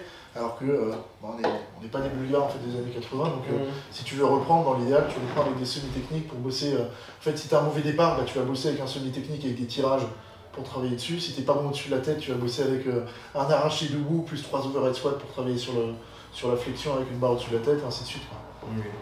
Non, j'ai demandé qu'est-ce qu'il conseillait, si c'était le mouvement complet ou la semi-technique à faire quand tu reprends. Donc toi tu préfères semi-technique. Sauf quelqu'un qui est hyper confirmé au niveau technique, qui a des bons mouvements, et qui qui a des petits trucs à régler, mais qui peut les régler en faisant un arraché complet. Oui, bah en fait c'est comme quand tu apprends à un débutant, tu donnes pas ton mouvement entrée, tu donnes des morceaux et puis à la fin tu rassembles. Bah, voilà. Et donc, moi les débutants, je les fais jamais travailler en dessous du genou. Et en soi, si t'es pas bon techniquement, il faut que tu aies des périodes comme ça où tu coupes un peu le mouvement complet, en faire une fois par semaine, parce que le but de l'haltéro c'est arracher et les jeter, mais le gros du focus ce sera en découpant, parce que c'est en découpant que tu corriges. Oui, mais t'as le moins d'erreurs possible. Ouais. C'est pour ça que sur mes gros d'haltéro, ça va toujours fonctionner comme ça. Si je mets du mouvement complet en WOD, avant il va y avoir un ou deux mouvements techniques qui seront sur juste une portion du mouvement. Par exemple de l'arracher en partant des hanches, comme ça on n'a pas tout ce qui arrive en dessous à travailler, on bosse juste sur une portion. Ensuite on va faire juste du tirage pour essayer de reproduire du sol aux hanches le truc, et après on met les deux ensemble pour faire le mouvement. Psychologiquement je trouve que c'est mieux en plus. Ce que tu disais aussi, psychologiquement c'est mieux, et pour les gens qui n'ont pas une super conscience corporelle en haltéro, ça leur permet de mieux le comprendre. Ce que tu disais par exemple la fois avec Rodon, c'est que contrairement à ce que certains peuvent penser, c'est que par exemple l'arracher en suspension, pour beaucoup de personnes c'est plus facile que départ du sol, puisqu'il y a moins de possibilités d'erreur de trajectoire. Oui. Parce que à chaque fois sinon tu as le passage des genoux, donc il y en a qui ont tendance au niveau normalement de suspension c'est plus facile que du sol. Ouais. Bah, c'est une erreur classique du débutant de savoir les genoux et de la barre qui fait youp. Dans les deux sens, t'as des mecs qui vont avoir l'erreur de rester trop assis avec la barre qui va contourner, qui monte pas à droite, ou à l'inverse, c'est leur crossfit qui plus souvent c'est le stripper. Avec la barre après qui dégage devant. Ouais. Est-ce que vous êtes bon sur cette partie-là? Oui, moi ça va. Ok, et bah dernière partie, on a déjà un peu abordé. Donc déjà un peu abordé clairement, c'est sûr. C'est pourquoi, selon nous, les gens ont du mal à progresser dans les différentes disciplines spécialisées. C'est-à-dire que vous faites un crossfitter et vous avez envie de progresser en gym, vous voulez avoir le muscle up par exemple, vous voulez progresser en squat, vous voulez augmenter votre max au squat, vous voulez progresser en haltéro, vous voulez améliorer votre technique, revoir vos placements et améliorer du coup votre max au clean ou à l'arraché. Je peux répondre en deux phrases. Ils font pas assez de gym, ils font trop d'haltéro. Trop d'haltéro dans le sens de l'haltéro trop lourd pour essayer de soulever des barres lourdes pour flatter l'ego, et pas assez de gym parce que la gym les fait chier. Bah, c'est ce que je dis souvent aux gens, la gym fait chier beaucoup parce que c'est frustrant. Parce qu'en fait, l'haltéro, on peut évaluer ses progrès assez facilement vu que tu augmentes les poids sur la barre. En gym, c'est une chaîne de mouvement. Donc, si tu veux des muscle up, au début, quand tu démarres, il faut que tu fasses des pompes sur les genoux, des pompes sur les pieds et que tu fasses des adaptations. Donc, en fait, tu es dégoûté, tu te sens très très loin du mec qui fait des muscle up, quoi. Ouais, alors que quand tu fais un arraché à 70 et qu'il y en a un qui fait 110, tu dis bah il y a 40 kg d'écart. Ouais, voilà. Je vais gratter 1 kg, 1 kg, 1 kg. Moi, je pense, de mon côté, sur le truc que je fais un peu plus, moi je pense déjà quand les gens déjà ils veulent améliorer leur squat ou autre, ça c'est pas tout le temps pour pouvoir avoir un meilleur squat. Ça, en général, il y en a beaucoup qui sont motivés pour l'haltérophilie. Parce que par exemple, Anaïs Lancry, elle avait fait par exemple la pro de Big Legs, et puis elle a eu ses répercussions sur tout ce qui va être épaulé. Surtout sur ses épaules. Elle était limitée par son squat. Surtout sur ses épaules flexion, parce qu'avant elle n'osait pas récupérer en flexion parce qu'elle préférait être en power, parce qu'elle n'était pas assez forte. Sur le squat, c'était dur. Mais moi, le souci que je vois dans le fait que les gens ils ont un frein en termes de progression chez les crossfitters, il y a deux trucs. Le premier, c'est ceux qui ne font pas ça de manière assez spécifique. Donc ça, je pense que c'est le problème un peu général, c'est les gens qui font un peu touche à tout en permanence et ils disent bah moi je vais progresser en haltéro, cette semaine je vais faire de l'haltéro. Et la semaine d'après, et bah en fait ça m'a un peu saoulé, je fais autre chose. Sauf qu'en fait ils comprennent pas que c'est pas en une semaine de focus que tu vas progresser. Parce qu'il y a des choses qui peuvent prendre du temps à intégrer, etc. et mûrir. Et je pense que c'est la même chose pour la gym et pour la force. Exemple concret, Antoine Tamy est limité en haltéro par son squat. Bah là il fait que ça. Même si ma prog est excellente, elle est pas magique. Il a pris 20 kg sur son squat, là, sur le truc. Il a arrêté les routes. Mais c'est pas grâce à la prog qui est magique que j'ai sorti de mon chapeau. C'est que le contrat, c'était si tu veux progresser en squat et en haltéro, ce qu'il a fait, il a explosé toutes ses barres, il a coupé les WOD. Il a coupé les WOD, il a passé plus 20 en squat, à l'épaulé jeté, il fait des doublés avec son ancien max. À l'arraché, il peut tirer 3 fois par semaine sur son ancien max. Pour moi, c'est le plus gros problème qui est transversal, je pense, aux 3 disciplines. C'est les gens qui ne font pas de focus. Et quand je dis focus, qui cyclent pas. Je rappelle, c'est un focus, c'est pas une semaine. Ou c'est pas. Et c'est un focus qui est réfléchi. J'avais déjà fait, je crois, il me semble, un truc en IGTV sur Insta. Un focus, c'est pas une semaine et c'est pas 2 jours dans la semaine sans prendre en considération tout le reste de l'entraînement. Parce que si tu fais un focus haltéro, c'est pas avant je faisais une fois haltéro 3 WOD et là maintenant je vais me mettre à faire 5 fois haltéro 3 WOD. Ouais, exactement. Parce que moi sur les progs que je mets, j'écris bien Si tu veux faire par exemple la max squat ou big legs, il y a des gens, est-ce que je peux continuer à faire des WOD? Oui.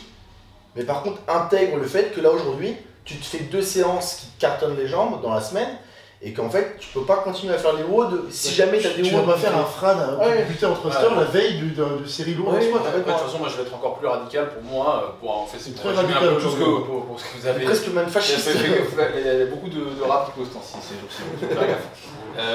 Je vais être encore plus radicaux que mes collègues, mais je pense qu'ils le sont dans la pensée. Ils essaient juste d'avoir un discours un peu plus nuancé que moi là-dessus. C'est en fait, si vous voulez progresser en différentes disciplines, c'est un peu ce qu'ils disent en fait. Faites pas de WOD. Globalement, faites pas. On est là toujours. Ou alors intelligemment. Oui, non mais si jamais, le truc c'est qu'on sait très bien, on connaît le public.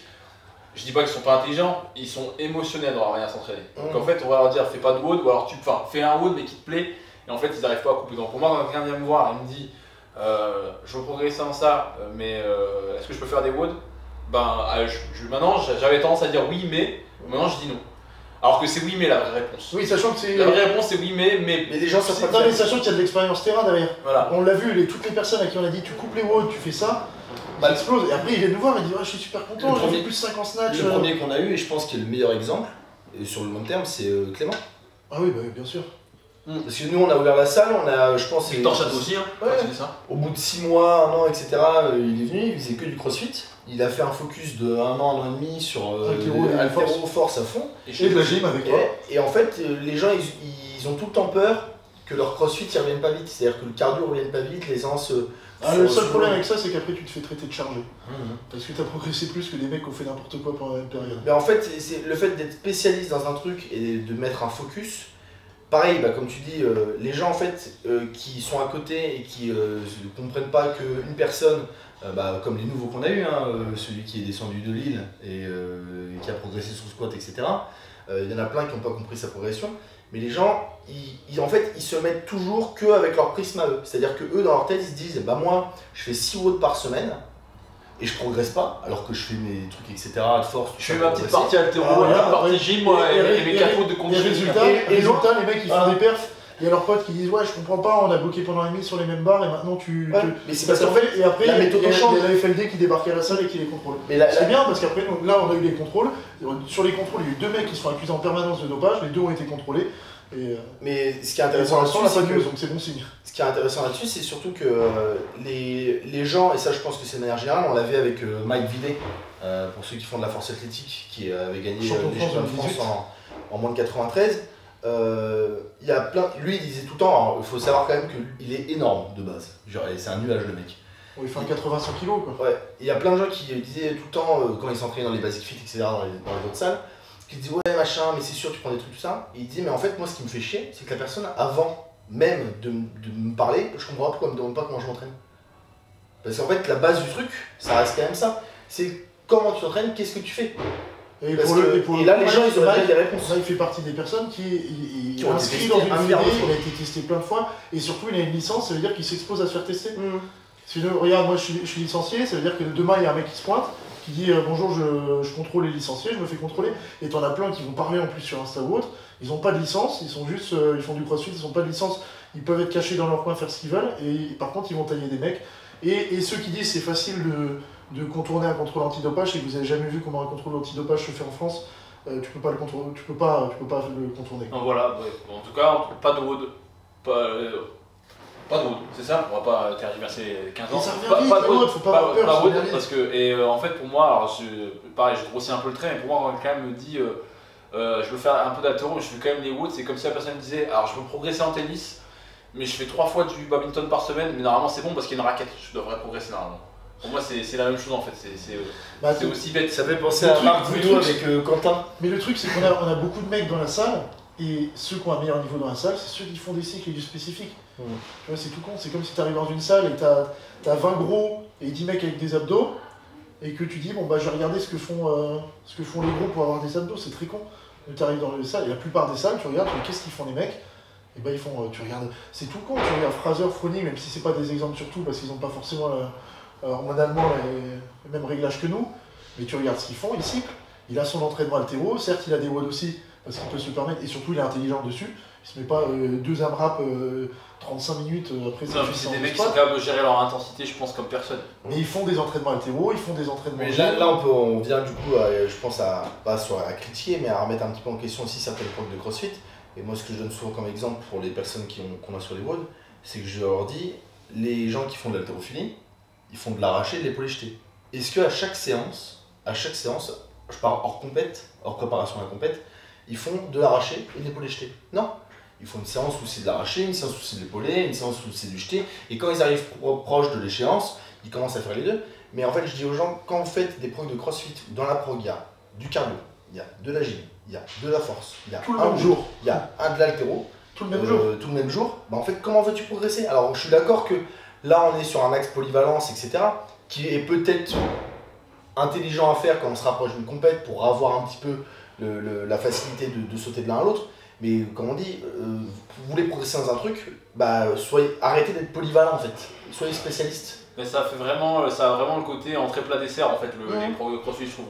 Mais il y a un autre sport qui ressemble beaucoup au CrossFit, qui explose beaucoup ces temps-ci, j'en parle souvent, c'est le MMA. Les mecs en MMA, ils font des focus des fois pendant 2 mois, le mec il va faire que jiu-jitsu.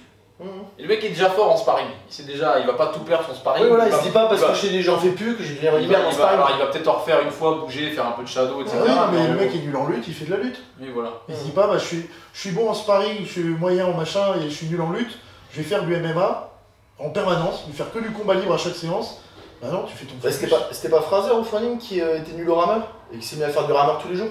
Il faisait 3 km de rameur tous les jours. Ouais. De toute façon, il n'y a pas de secret. Hein, après, il y a la méthode qu'il faut aussi voir à chaque fois pour voir si c'est intelligent parce que ça ne s'applique pas à tous les sports. De fait de se dire, bah tiens, je suis une merde à l'arracher, donc je suis de l'arracher tous les matins. Mais en fait, pour moi, le problème, c'est que les gens, le côté crossfit, loisir, tu as le côté aléatoire, polyvalent. Dès que tu vas arriver à un niveau un petit peu au-dessus et que tu veux être plus fort, pour moi, il faut réussir et savoir se spécialiser sans penser que, comme tu te spécialises, et bah, tu deviens une merde dans tout le reste. Après, c'est aussi la question, de toute façon, on a déjà parlé aussi plein de fois, c'est qu'est-ce que tu veux? Si tu veux t'amuser, continue à faire des WOD. Si tu veux progresser vraiment, que la progression c'est ta priorité, arrête les WOD. De toute façon, mais après, on n'est pas hyper nuancé là, mais en plus, tu as des WOD qui sont mieux que d'autres. Oui, complètement. Oui. C'est comme j'ai dit tout à l'heure, un WOD burpees sit-up.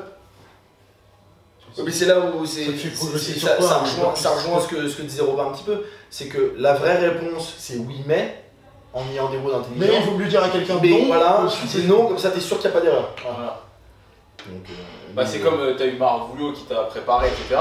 Lui il disait je veux que vous me disiez ce que vous faites en dehors de la salle, comme activité physique, activité professionnelle, parce que je veux rentrer ça dans mes facteurs de réussite ou d'échec, et je vous interdis pas de faire des trucs, mais par contre, il faut que je sache. Et sachant que. Et lui, il allait plus loin, il dit moi je suis le coach, tu me dis tout ce que tu fais, moi en fonction, je fais la prog. Si tu fais tout ce que je fais et que j'y arrive pas, si tu fais la perf que tu veux faire, tu fais ton record machin, tant mieux. Si tu le fais pas, c'est de ma faute. Par contre, si tu te rajoutes des trucs, tu t'éparpilles, tu fais tes trucs. C'est plus la mienne, c'est de la tienne. C'est plus la mienne, c'est de la tienne et je t'emmerde. Ouais, je te coach plus. Mais si t'es pris la tête avec. Avec Quentin, parce que j'ai raté mon max au squat aujourd'hui. Il devait faire ses max au squat, donc Marc vient, etc. Il regarde, et puis il fait moins bien que sur les entraînements d'avant sur la montée. Et lui dit mais je comprends pas en fait, il y a un truc que tu me dis pas. Il dit bah je comprends pas, j'ai passé le week-end à faire du surf. Il a dit bah en fait, c'est barré. Non, il a rien dit, c'est barré. Ah, il a pris ses affaires. Il lui a mis un dos. Ouais. Il s'est tourné, il a pris ses affaires et tout le monde a dit bah il fait quoi? En fait il s'est cassé parce qu'en fait pour lui c'est le foutage de gueule. Et mais ça, je pense que toi tu as dû l'avoir, peut-être aussi Robin. Moi je sais que je l'ai dans certaines personnes qui font des progs. Et des gens me disent ouais je comprends pas en ce moment, c'est vraiment dur, ou alors là je perf pas là, ou alors tu m'avais dit que c'était à ce moment-là. Je dis ouais mais tu fais quoi? Ouais bah alors là c'est vrai qu'on s'est fait une nerf. Bah me parle pas en fait. Me parle pas. Pour moi c'est exactement pareil qu'un mec qui te dit ouais bah, je comprends pas, hier je me suis mis une mur, j'ai bu 7 pédieux. J'étais éclaté hier soir, j'ai dormi 2 heures et là je suis pas bon. C'est exactement pareil qu'un mec qui va t'incorporer des WOD sur une semaine de max ou des trucs comme ça. C'est exactement le même truc, en fait tu te tires une balle dans le pied. Et la personne a la réponse, mais sauf qu'ils veulent tout le temps être rassurés, on leur dit mais non, mais c'est parce qu'en fait, non, tu fais des choses pas correctement. Ouais. Bah, moi j'ai dit tout ce que j'avais à dire sur le sujet, en gros on va résumer. Pas de WOD oui mais, ça c'est à vous de voir, mais voilà, vous avez notre avis là-dessus. Et faire de la périodisation, je pense que c'est un truc qu'on a rabâché sur je sais pas combien de podcasts. Mais parce qu'en fait on continue de le voir. Je pense que si on le rabâche aussi, c'est parce qu'on continue de le voir dans notre quotidien. Nous on a l'exemple. On continue de le voir parce que depuis qu'on a ouvert la salle, nous on milite pour ça en gros. Nous on a les exemples et les contre-exemples. On a ceux qui ont du mal à progresser parce que justement ils n'arrivent pas à se mettre dans le schéma. Et on a ceux en fait où il y a des grosses progressions qui se mettent dans le schéma. Donc on a les deux. Et je dis pas qu'on a une ancienneté et un vécu de monstre, mais bon ça fait quoi 3 ans et demi quoi. Maintenant on arrive à voir quand même. 3 ans et demi, après on va aller sur des gens qui plus longtemps que ça. Oui. Après, pour moi, c'est notre approche. Je parle vraiment Après, pour moi, notre approche en soi, c'est pas farfelu, c'est assez pragmatique. Tu vois, tu veux devenir forgeron, tu forges. Non, mais en plus, ce qui m'énerve, c'est que j'ai l'impression qu'on rappelle, j'ai l'impression qu'on dit un truc un peu qui est à contre-courant de temps en temps par rapport à certaines personnes. Mais en fait, c'est de la logique pure dans tous les autres sports. Moi, j'aime bien prendre ça comme exemple. Les gens qui font du décathlon. Il y a 10 putains de disciplines. Pas des compètes de décathlon à chaque entraînement. Il y a 10 disciplines dedans. Est-ce que chaque jour, le mec, quand il se lève, il fait ses 10 sports? Non mais là, tu vas déjà me dire, ouais, c'est complètement con de prendre cet exemple-là. Bah non, c'est la même chose. Les gens qui font des pentathlons, pareil. Ou alors, moi j'avais des potes qui faisaient du triathlon quand j'étais plus jeune. Quand ils s'approchaient de la compète, ils faisaient les 3 dans la journée. Mais le mec, quand il faisait des focus de séance de vélo, je peux te dire que derrière, il fait rien d'autre. Comme en tri, ça leur arrive de faire des tri, mais le gros du boulot, c'est travailler la course, travailler le vélo. Non mais il faut que les gens ils comprennent que, en fait, c'est pas...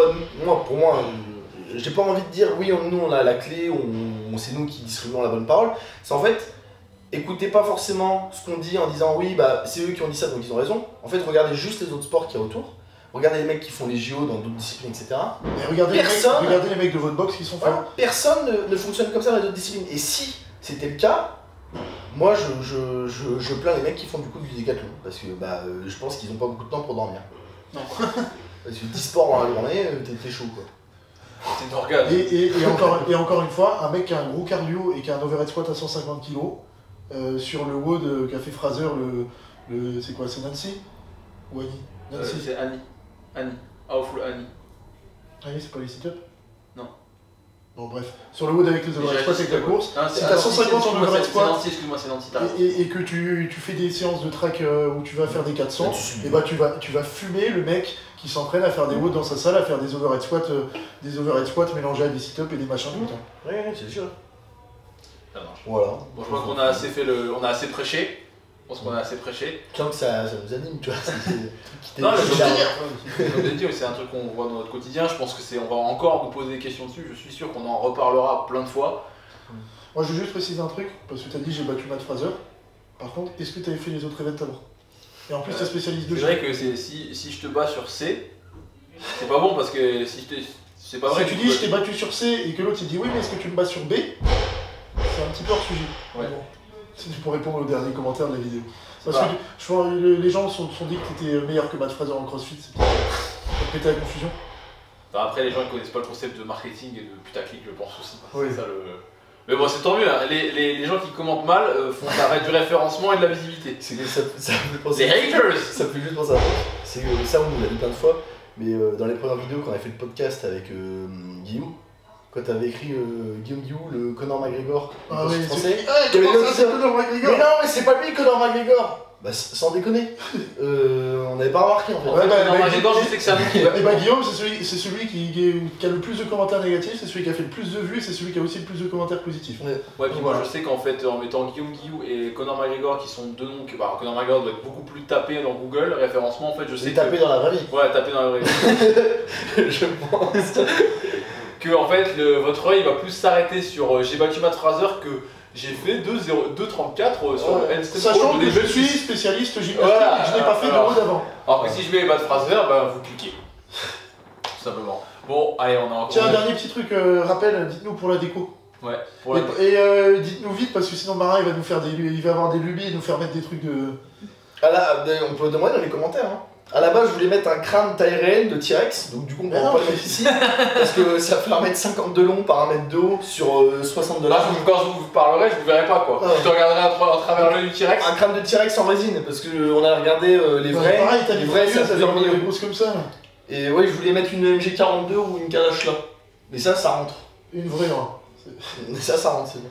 Donc vous dites pour la déco si vous avez des idées, puis on va revenir en. Robin il veut mettre des crânes de bébé avec des bougies dedans. On reviendra avec d'autres vidéos. Vu la situation actuelle, on n'a pas fait beaucoup de vidéos parce qu'on a préféré faire des travaux. On profite de l'absence des adhérents dans la salle pour faire des travaux. Et voilà, c'est pour ça qu'on a ça, on a refait notre accueil. Mais du coup, dès qu'on réouvre, j'espère la semaine prochaine, on va pouvoir reprendre les vlogs. Ça marche. Salut! Tchuss.